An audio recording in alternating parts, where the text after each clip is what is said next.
আপনি নিছক আলোচনা শুনবেন না, আলোচনার সাথে নিজেকে অ্যাডজাস্ট করবেন। আপনি কোথায় আছেন, ইমানের পথে না কুফরিয়াতে, আল্লাহর মতে না আপনার নফসের মতে? আচ্ছা, আপনি যদি আপনার নফসের গোলাম হন, আদৌ কি ঠিক? হ্যাঁ, গোলাম হতে হবে কার? দিল সে তো আমাকে মানবে, আর আমি আল্লাহকে মানব। কথা বুঝেন নাই? তা আমার দিল সে তো আমাকে মানবে, আমি যেভাবে চালাই সেভাবেই চলবে। কিন্তু আফসোস, আমি দিলকে চালাই না, দিল আমাকে চালায়। নফস, মন আমাকে চালায়। ভাই 1000 ছাগল দিয়ে একটা লোককে পাঠালো রাখতে, ওই লোকটাকে কি বলে? রাখাল। তাহলে সে 1000 বকরি চড়াবে, কারণবশত বকরিটা তারে চড়ায়। তাহলে বলেন তো এই বকরিগুলোর নিরাপত্তা আছে?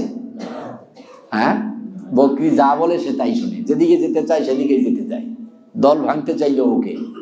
তাহলে এই বকরিগুলোর কোনো নিরাপত্তা নাই। কারণ যেখানে রাখাল চড়াতো বকরি, এখন উল্টা বকরি চড়ায় রাখাল।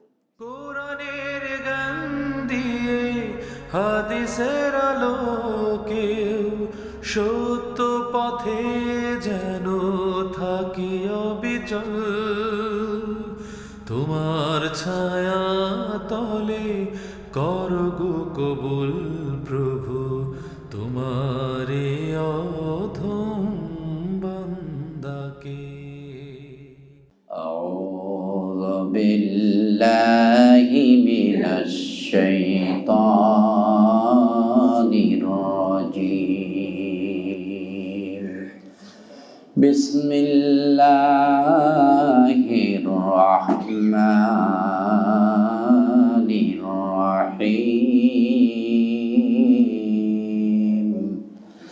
قل يا أيها الكافرون لا أعبد ما تعبدون ولا أنتم عابدون ما أعبد ولا أنا عابد ما عبدتم ولا أنتم عابدون ما أعبد لكم دينكم ولي دين. صدق الله العظيم. اللهم صل على محمد، اللهم بارك على محمد وعلى آله وأصحابه أجمعين. معزز محترم হযরত উলামায়ে কেরাম, ফজলায়ে ইজাম, ইসলাম প্রিয় তাওহীদি মুসলিম ভাইরা, আল্লাহ তাআলার কাছে অসংখ্য শুকর যে আল্লাহ তাআলা আমাদেরকে সুস্থ স্বাধীনভাবে অসংখ্য মানুষ থেকে বাছাই করে তার প্রেম, ভালোবাসা, স্নেহ, মমতা, রাহমাত এবং বরকত, করুণা দিয়ে সালাতুল জুমা আদায়ের জন্য মসজিদে পৌঁছে দিয়েছেন। কালিমাতুশ শুকর সে মহান মালিকের দরবারে সকলেই পড়ছি আলহামদুলিল্লাহ। আরেকটু জবান খুলে রব্বানা লাকাল হামদ হামদান কাসীরান তাইয়িবান মুবারাকান ফীহি রব্বি কামা ইয়ানবাগি লিজালালি ওয়াজহিক ওয়া আযীমি সুলতানিক। সম্মানিত মুসল্লিয়ানে কেরাম, দেখতে দেখতে মনে হয় যেন সপ্তাহটি খুব কাছেই চলে আসে, পার হয়ে যাচ্ছে, কেটে যাচ্ছে আমাদের আল্লাহ তাআলার বেঁধে দেওয়া হায়াতের দিনগুলো, বৎসরগুলো, মাসগুলো। একদিন এমন একটি সপ্তাহ এসে যাবে যেই সপ্তাহটি আপনার আমার জীবনের শেষ সপ্তাহ, যেই দিনটি আপনার আমার জীবনের শেষ দিন, যেই ঘন্টাটি আপনার আমার জীবনের শেষ ঘন্টা। যে মিনিট আপনার আমার চূড়ান্ত স্থানান্তর পরকালে চলে যাওয়ার মিনিট। এখন প্রশ্ন হচ্ছে এটি কার কত দূরে, এই কথাটি কারো জানা নেই, কিন্তু বিশ্বাস আছে মরতেই হবে, চলে যেতেই হবে। এই বিশ্বাস আছে তো? এই বিশ্বাস যাদের আছে তারা অপরাধে সম্পৃক্ত হয় না, হতে পারে না। তার চিন্তা যে আমি আল্লাহকেই রাজি করতে চাই। কাকে? আল্লাহকে।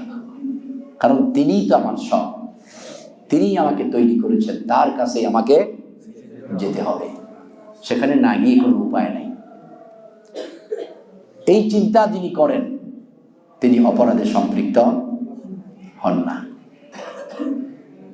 প্রিয় ভাইরা আমার, আমরা চিন্তা করেছি আজকে কথা বলবো কোরআনুল কারীমের 109 নম্বর সূরা, 30 পারা। সূরাটির নাম হচ্ছে সূরা কাফিরুন। সূরা কাফিরুন। কাফের শব্দটা কি ভালো নাকি? কাফেরের বহুবচন হচ্ছে কাফিরুন। কাফেরের বহুবচনটা কি? কাফিরুন। এটি 109 নম্বর সূরা। সর্বমোট সূরা হচ্ছে 114টি, 30 পারায়।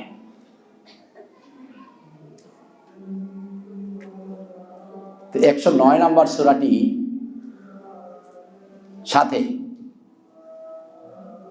ভাই আমি আবারও বলছি, গভীর মনোযোগ।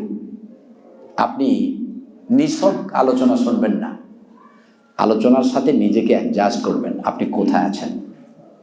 ইমানের পথে না কুফরিয়াতে? আল্লাহর মতে না আপনার নফসের মতে? আচ্ছা, আপনি যদি আপনার নফসের গোলাম হন, আদৌ কি ঠিক? হ্যাঁ, গোলাম হতে হবে কার? আল্লাহ।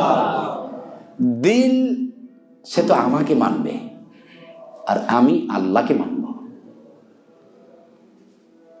কথা বুঝেন নাই? তা আমার দিল সে তো আমাকে মানবে, আমি যেভাবে চালাই সেভাবেই চলবে। কিন্তু আফসোস, আমি দিলকে চালাই না, দিল আমাকে চালায়। নফস, মন আমাকে চালায়। ভাই 1000 ছাগল দিয়ে একটা লোককে পাঠালো রাখতে, ওই লোকটাকে কি বলে? রাখাল। তাহলে সে 1000 বকরি চড়াবে, কারণবশত বকরিরা তারে চড়ায়। তাহলে বলেন তো এই বকরিগুলোর নিরাপত্তা আছে? হ্যাঁ, বকরি যা বলে সে তাই শুনে, যেদিকে যেতে চায় সেদিকেই যেতে চায়, দল ভাঙতে চাইলে ওকে। তাহলে এই বকরিগুলোর কোনো নিরাপত্তা নাই। কারণ যেখানে রাখাল চড়াতো বকরি, এখন উল্টা বকরি চড়ায় রাখাল। দিল তো আপনি চালাবেন, কিন্তু উল্টা দিল চালাচ্ছে আপনাকে। এই জন্য আজকে আমরা সূরা কাফিরুন থেকে কথা বলবো। আপনাদের অনেক পরিচিত, চেনা জানা, অনেকের মুখস্থ করা হয়তো এই সূরাটি। তো কথা বলতে গিয়ে আমরা কোনো সার কাট দেওয়া, ছাড় দেওয়া, এটা আদৌ ঠিক হবে না। আবার অতিরিক্ত বলাও যাবে না। আল্লাহর বক্তব্যটা স্পষ্ট তুলে ধরতে হবে। তো এখন আপনি কেন এটা শুনবেন? আপনাকে মিলাতে। আপনি যখন একটা মনে করেন, লটারি তো হারাম, লটারি কি হারাম, অতএব যারা প্রাইজ বন্ড, লটারি এগুলো কিনতেছেন এগুলো হারাম। তা আমরা লটারির এক্সাম্পল দেওয়া যাবে না, যেহেতু এটা হারাম।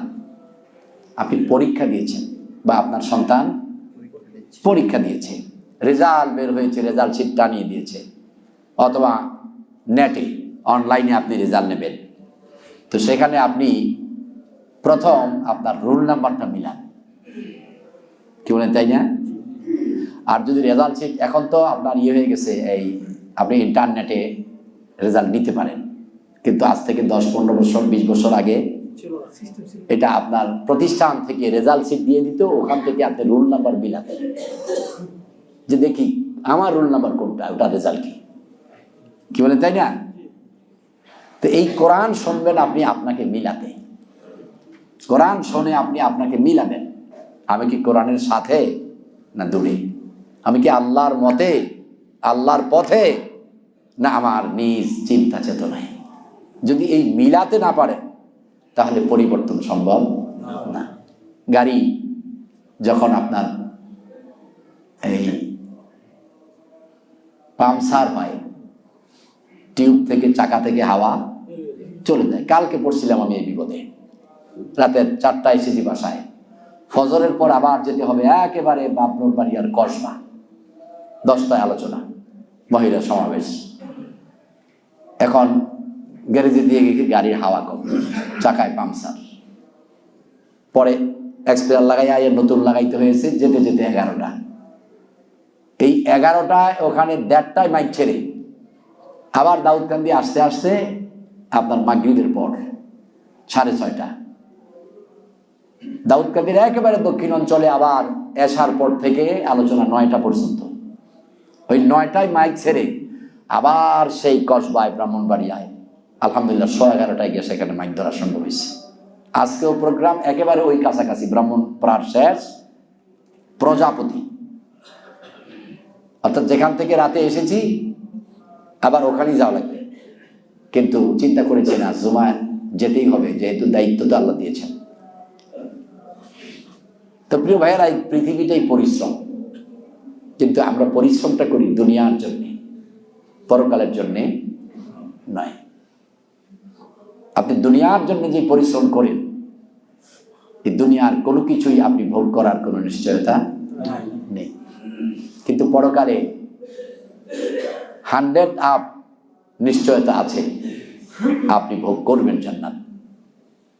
দুনিয়ায় যদি জান্নাতের কাজ করেন, তাহলে এবার আপনাকে আপনি প্রশ্ন করুন, দুনিয়াতে পরকালের কাজ করলে নিশ্চিত জান্নাত পাবেন, আর দুনিয়াতে দুনিয়ার কাজ করলে নিশ্চিত এই সব কিছু হারাবেন। এরপরও আপনি দুনিয়া নিয়ে ব্যস্ত, তাহলে আপনাকে আপনি প্রশ্ন করুন, আপনি মহাজ্ঞানী না মহামূর্খ?